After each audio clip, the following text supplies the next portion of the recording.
Hello, boys and girls, gals and gents, and other non-binary identifying individuals.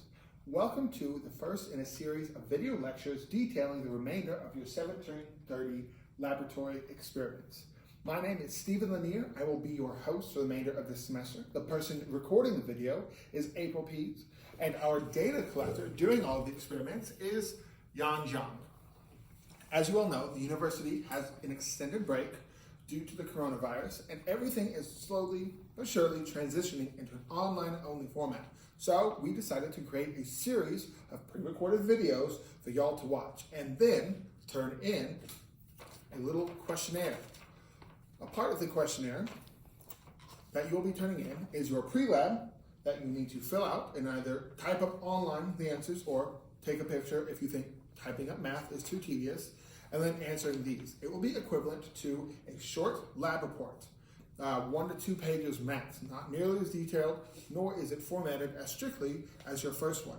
It will include elements such as what was the experiment, what was the point of the experiment, what was measured, how was it measured, what do the measurements mean, the sources of error that we're going to talk about in the lab video, how was the data analyzed, and what assumptions were made in the video. Common assumption, as an example, is we assume everything is frictionless. Spoilers, it is not. So, for lab 8, first one after the break, the ballistic pendulum. The device we're using here is a combination of a little pinball shooter, a pinball, a pendulum, and then just a little metal stick to measure the angle at which it is pushed up. And this device uses a combination of conservation of kinetic energy and potential energy, turning the kinetic energy that it gains after it shoots into potential as it slowly raises up. Gravitational potential, of course, equation is mgh versus the kinetic 1/2 mv squared. Note that the m's in this equation, in these equations, are different. The m in the kinetic energy will only be the mass of the pinball, but this is an inelastic collision, as you should know from lab 7. It will enter this little rubber stopper, and the m is now the combined weight. It then raises up to the max point that this will measure, and then falls back down. You can then compare the energy before to the energy after, as well as the momentum before to the momentum after, similar to lab 7. And in the same vein, since it is inelastic, kinetic energy is in fact not conserved. It loses quite a bit going up. For the next part of the experiment, we will be shooting the pinball in a ballistic fashion.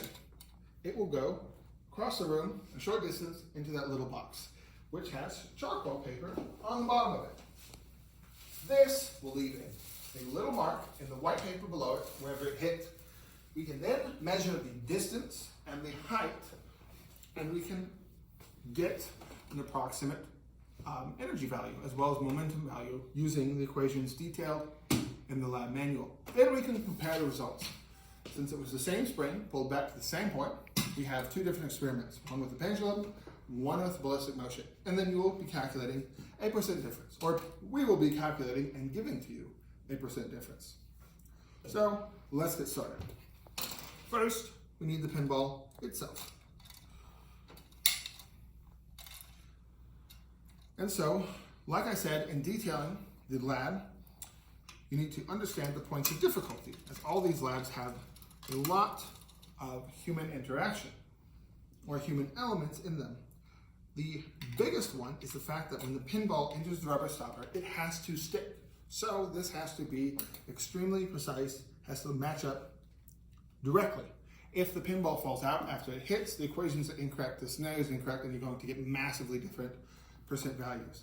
Incidentally, it's a lot more tedious than you might expect.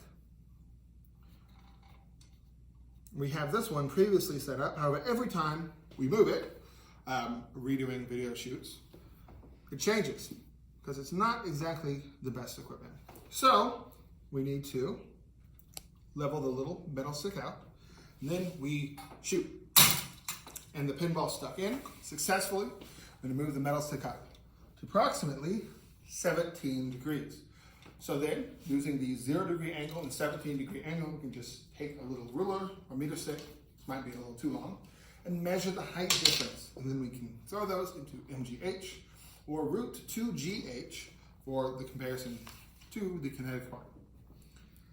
For the second one, we need to get the pinball again. Place this up top, load or spring, and then shoot it into our little box. Make sure everything is lined up appropriately. For this part, by far and away, the biggest source of error and difficulty is actually doing the measurements correctly. You have to make sure you measure from the right starting points, right distance, as well take into account the fact that the box has a thickness on the bottom. Many students do not measure from the bottom of the box, they measure from the bottom of the floor. They lose about 1.5 inches. And it shoots, thus leaving a mark on the bottom of the paper. You can simply calculate those using the value that we give you, and then calculate the kinetic energy as well as momentum and potential energy. Do you want to show them the paper? Yeah, let's show them the paper. So, from our trials on the paper, the charcoal leaves sections of dots. This was the one I just ran, and these were all of the other experimental ones that we did to collect our very accurate data.